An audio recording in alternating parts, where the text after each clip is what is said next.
በፍሬሽማን ኮርስ ቻፕተር 7 ላይ ተመርኩዞ ለፋይናል ኤግዛም የሚወጡ ጥያቄዎች ብቻ ሳይሆኑ በሪሚዲያል በኢንተራንስ ኤግዛም እንዲሁም በተለያዩ ኮርሶችና ሪፖርቶች ላይ የምንመለከታቸው የስነ ህዝብን ባህሪ የምንለካበት ሜዠርመንቶች ናቸው። ሰላም ጤና ይስጥልን የቲሆፕ ቲዩብ ቻናል ተከታታዮች እንዴት ናችሁ? በዛሬ ቪዲዮ የምንመለከተው የፖፑሌሽን ካራክተሪስቲክሶችን የምንለካበት ወሳኝ የፖፑሌሽን ሜዠርመንት መለኪያዎች ጋር የተገናኙ ጥያቄዎች ናቸው። እስከ መጨረሻው ቪዲዮውን ተመልክታችሁ ለጥሩ ውጤት ራሳችሁን አዘጋጁ። ቀጥታ ወደ ጥያቄዎቹ እንግባ። በዚህ ቪዲዮ ላይ ያሉ ጥያቄዎች እዚህ ጋር ባለው ሰንጠረዥ የተመረኮዙ ጥያቄዎች ናቸው። ስለዚህ ሰንጠረዡ ላይ ምንድነው የሚያሳየን?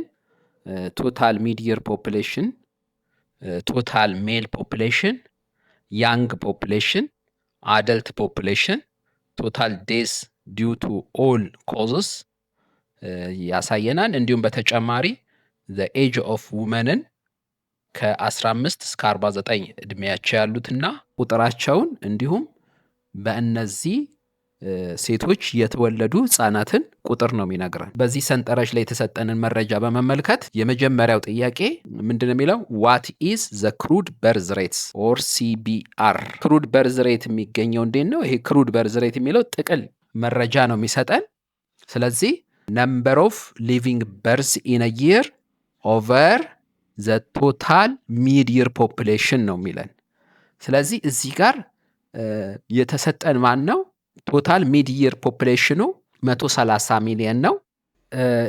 በ2025 የተወለዱትን ህጻናት ቁጥር ስንት እንደሆነ ለማወቅ የምናደርገው ሰንጠረዡ ላይ ሴቶች እድሜያቸው ከ15 እስከ 49 ያለው የተዘረዘረው ዝርዝር ላይ ያለው ላይ የወለዷቸውን ልጆችን ቁጥር በመደመር ነው አጠቃላይ በአመቱ ስንት ህጻናት ተወለዱ የሚለውን የምናገኘው። እድሜያቸው ለመውለድ የደረሱትን ማለት ነው። በሰንጠረዡ ላይ በግልጽ እንደተቀመጠው ይህንን ደምረን የምናገኘው ውጤት የ2025 የተወለዱትን የህፃናት ቁጥርን ያሳውቀናል። ስለዚህ ያንን በመውሰድ ፎርሙላ ውስጥ እንጠቀመዋለን።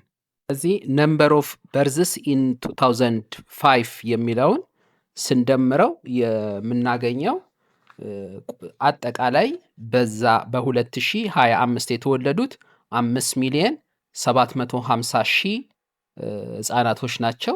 ስለዚህ ክሩድ በርዝ ሬት ለማግኘት ምንድነው የምናደርገው?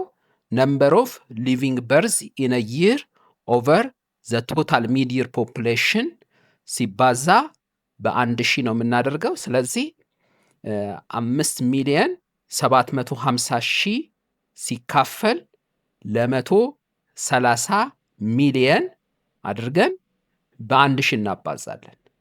ስለዚህ 0.04423 እያለ የሚመጣ ቁጥር እናገኛለን። ያንን በ1000 ስናባዛ ስንት ይመጣል? 44.23 ይሆናል። ስለዚህ መልሱ ምንድነው? ከዚህ ውስጥ ከተሰጡት ዲ ላይ ያለው ነው የሚሆነው ማለት ነው። በዚሁ ሰንጠረዥ ተመርኩዘን ሁለተኛ ጥያቄ ስንሰራ ሁለተኛው ጥያቄ ምንድነው? what is the general fertility rates ይለናል፣ ወይም GFR። አሁን ጄኔራል ፈርቲሊቲ ሬት ትንሽ ከክሩድ በርዝ ሬት የሚለይበት ትንሽ ሞር ሪፋይንድ ነው። ያ ማለት ስፔሲፊካሊ ሴቶችን እድሜያቸው ለመውለድ የደረሱትን እና እድሜያቸው ለመውለድ እስኪያበቃ ድረስ ያሉ ሴቶችን ነው ትኩረት የምንሰጠው። ስለዚህ በዚህ ሰንጠረዥ ውስጥ ኤጅ ኦፍ ውመን ኢን 2005 የሚለው ላይ እድሜያቸው ከ15 እስከ 19፣ እድሜያቸው ከ20 እስከ 24፣ እድሜያቸው ከ20 እስከ 25፣ እድሜያቸው ከ30 እስከ 34፣ እድሜያቸው ከ35 እስከ 39፣ እድሜያቸው ከ40 እስከ 44 እንዲሁም እድሜያቸው ከ45 እስከ 49 ያለው ስንት ናቸው ሴቶቹ ሲባል እዚህ ጋር ያለውን ስንደምር 38 ሚሊዮን ሴቶች አሉ። ስለዚህ ጄኔራል ፈርቲሊቲ ሬት ማለት the number of living births in a year over the number of women in the reproductive age ነው የምናደርገው። ስለዚህ የተወለዱት ልጆች 5,750,000 ነው ሲካፈል ለ38 ሚሊየን ይሆናል። ስለዚህ ሁለቱን ስናካፍላቸው ስንት ይመጣል? 0.1513 እያለ የሚመጣ ውጤት እናገኛለን። ይሄንን በአንድ ሺህ ስናባዛው 150.31 እያለ የሚመጣ ቁጥር እናገኛለን።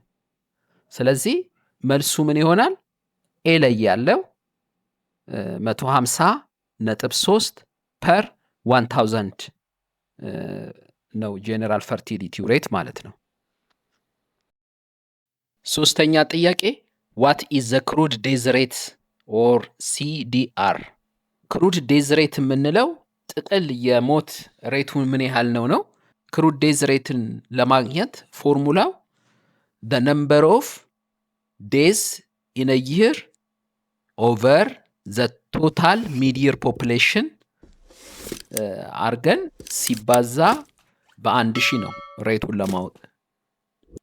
ስለዚህ በዚህ ሰንጠረዥ ውስጥ የተሰጠን ቶታል ሚድ-ይር ፖፑሌሽን ተሰጥቶናል። ሁለተኛ ቶታል ዴዝ ዲው ቱ ኦል ኮዝስ የሚል ስለተሰጠን በግልጽ ማካፈል ነው ሲምፕሊ።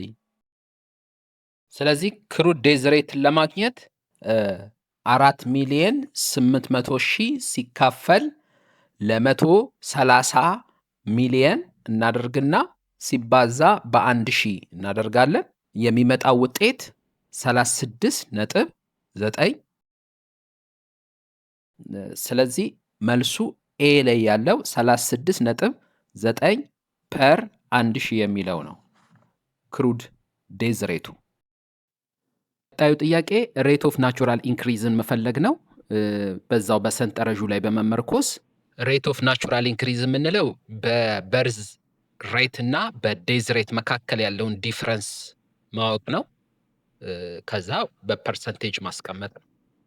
እንዴት ነው ይህ እንዴት ነው የምንሰራው? ከላይ የሰራነውን ካልኩሌሽን መሰረት ክሩድ በርዝ ሬት 44.23 ፐር 1000 ነው። እንዲሁም ክሩድ ዴዝ ሬት ደግሞ 36.9 ፐር 1000 ነው። ስለዚህ እነዚህ የተቀመጡት በ1000 ነው። ስለዚህ ምንድነው የምናደርገው? ናቹራል ኢንክሪዝ ሬቱን ለማወቅ 44.23 ሲቀነስ 36.9 እናቀናነሳቸዋለን። የተቀነሰው ውጤት ስንት ይመጣል? 7.33 ነው።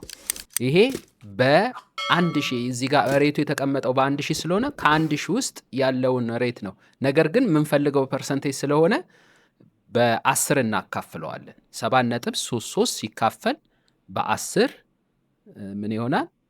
0.73% ይሆናል። ሬት ኦፍ ናቹራል ኢንክሪዙ ማለት ነው በፐርሰንቴጅ። ስለዚህ መልሱ ምንድነው? ሲ ላይ ያለው ነው 0.73% የሚለው ማለት ነው።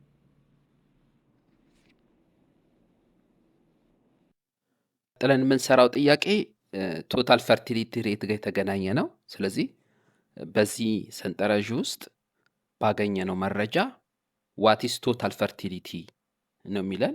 ቶታል ፈርቲሊቲ ሬት የሚያመለክተው አንድ ሴት በሪፕሮዳክቲቭ ኤጅ ባለች ጊዜ በአቬሬጅ ስንት ትወልዳለች የሚለውን ነው። ስለዚህ ካልኩሌት የሚደረገው በእያንዳንዱ የእድሜ ካቴጎሪ ውስጥ ያሉ ሴቶች የወለዱትን በመደመር እና ለ5 በማባዛት ማግኘት እንችላለን ቶታል ፈርቲሊቲ ሬትን በቀላል መንገድ ማለት ነው። ስለዚህ በዚህ በሰንጠረዡ ላይ ባለው ዳታ በመመርኮዝ እድሜያቸው ከ15 እስከ 19 ያሉ ሴቶች የወለዷቸው ሕፃናት ቁጥር 470 ሺህ ነው። የሴቶቹ ቁጥር ደግሞ 5 ሚሊየን ነው። ስለዚህ ሁለቱን ስናካፍል 0.094 ይመጣል። ዕድሜያቸው ከ20 እስከ 24 ያሉ ሴቶች የወለዷቸው ሕፃናት ቁጥር በዓመት ውስጥ ማለት በ2025 1 ሚሊየን 500 ሺህ ነው። 8 ሚሊየን አሉ። ስለዚህ ሁለቱን ስናካፍል 1 ሚሊየን 500 ሺህ ሲካፈል በ8 ሚሊየን ስንት ይመጣል? 0.1875 እያለ ይቀጥል ይመጣል። ከዚህ በተጨማሪ ዕድሜያቸው ከ25 እስከ 29 ያሉ ሴቶች የወለዷቸው የሕፃናት ቁጥር 2 ሚሊየን ነው። በዚህ ዕድሜ ውስጥ ያሉ የሴቶች ቁጥር ደግሞ 10 ሚሊየን ነው። ስለዚህ ሁለቱን ስናካፍል የምናገኘው ነጥብ 0.2 ነው። ዕድሜያቸው ከ30 እስከ 34 ያሉ የወለዱት ሕፃናት ቁጥር 790 ሺህ ነው። የሴቶች ቁጥር ደግሞ 6 ሚሊየን 200 ሺህ ነው። ስለዚህ ሁለቱን ስናካፍል ስንት ይመጣል? 0.127 ይመጣል። ስለዚህ ከ35 እስከ 39 ዕድሜያቸው የሆኑ ሴቶች የወለዷቸው ሕፃናት ቁጥር 479 ሺህ ነው። ሴቶች ቁጥር 3 ሚሊየን 800 ሺህ ነው። ስለዚህ እነዚህ ሁለቱን ስናካፍል ስንት ይሆናል? 0.126 ይሆናል። ዕድሜያቸው ከ40 እስከ 44 ያሉ ሴቶች የወለዷቸው የሕፃናት ቁጥር 320 ሺህ ነው። ሴቶቹ ቁጥር ደግሞ 3 ሚሊየን ነው። ስለዚህ ስንት ይሆናል? 0.1066 የመጨረሻው የዕድሜ ካቴጎሪ ከ45 እስከ 49 ያሉ ሴቶች የወለዷቸው የሕፃናት ቁጥር 191 ሺህ ነው። ከ45 እስከ 49 ያሉ ሴቶች ቁጥር ደግሞ 2 ሚሊየን ነው። ስለዚህ ሁለቱን ስናካፍል 0.0955 ይመጣል። እነዚህ ኤጅ ስፔሲፊክ ፈርቲሊቲ ሬት ነው አሁን የሰራናቸው። እነዚህን እንደ አጠቃላይ ስንደምራቸው ስንት ይመጣል? 0.93666 እያለ ይቀጥላል። ስለዚህ ምን እናደርጋለን? ለ5 እናባዘዋለን። ከዚህ ቀጥሎ ምን እናደርጋለን? ይሄን 0.99366 የሚለውን ቁጥር በ5 እናባዛለን። የሚመጣው ቁጥር 4.68 ይሆናል። ስለዚህ በጥያቄው ላይ ቢ ላይ ያለው 4.68 የሚለው መልስ ይሆናል። ስድስተኛው ጥያቄ ዋት ኢዝ ዘ ኦልድ ዲፔንደንሲ ሬሾ የሚል ነው። ኦልድ ዲፔንደንሲ ሬሾን የምናገኘው ዕድሜያቸው ከ65 ዓመት በላይ የሆኑትን በዕድሜያቸው ከ15 እስከ 65 ድረስ ባሉ ኢኮኖሚካሊ አክቲቭ ፖፕሌሽኖች ማካፈል ነው።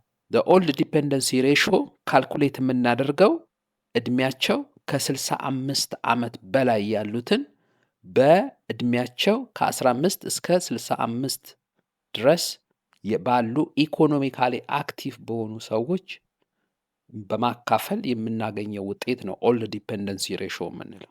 በሰንጠረዥ ውስጥ የተሰጠን ምንድን ነው?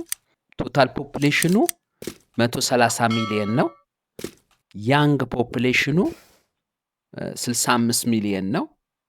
አደልት ፖፕሌሽን ወይንም ዕድሜያቸው ከ15 እስከ 65 ያሉ ደግሞ 55 ሚሊየን ነው። በቀጥታ ኦልድ ወይንም ዕድሜያቸው ከ65 በላይ የሆኑትን አልተሰጠንም። ነገር ግን ከቶታል ፖፕሌሽኑ ያንግና አደልት ፖፕሌሽኑን ደምረን እንቀንሰን ማወቅ እንችላለን። ስለዚህ ያንግ ፖፕሌሽንና አደልት ፖፕሌሽን እንደ አጠቃላይ 120 ሚሊየን ናቸው። ስለዚህ ከ130 ሚሊየን ውስጥ 120 ሚሊየኑ ያንግና አደልት ከሆነ ወይንም ዕድሜያቸው ከ15 ዓመት በታችና ዕድሜያቸው ከ15 እስከ 65 ዓመት ከሆነ ኦልድ ኤጅ ፖፑሌሽን ወይንም እድሜያቸው ከ65 በላይ የሆኑ ስንት ናቸው ስንል ስንት ይሆናል? 10 ሚሊዮን ይሆናል። የምናደርገው ምንድን ነው? 10 ሚሊዮን ሲካፈል ለአደልት ፖፑሌሽኑ ያም በ55 ሚሊዮን እናካፍላለን። ስንት ይመጣል? 0.1818 ይመጣል። ስለዚህ ይህንን ወደ ፐርሰንቴጅ ለመቀየር በመቶ ስናባዛው 18.18% ይሆናል ማለት ነው።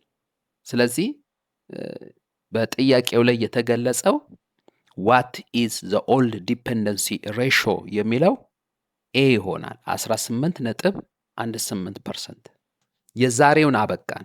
በዚህ ቪዲዮ አንዳች ጥቅም አግኝቻለሁ ብለው ካሰቡ ላይክ ያድርጉ። እስካሁን ለዚህ አስተማሪ ዩቲዩብ ቻናል ቤተሰብ ካልሆኑ ሰብስክራይብ በማድረግ የደውል ምልክቱን ይጫኑ። ፒስ አውት። ባይ ባይ።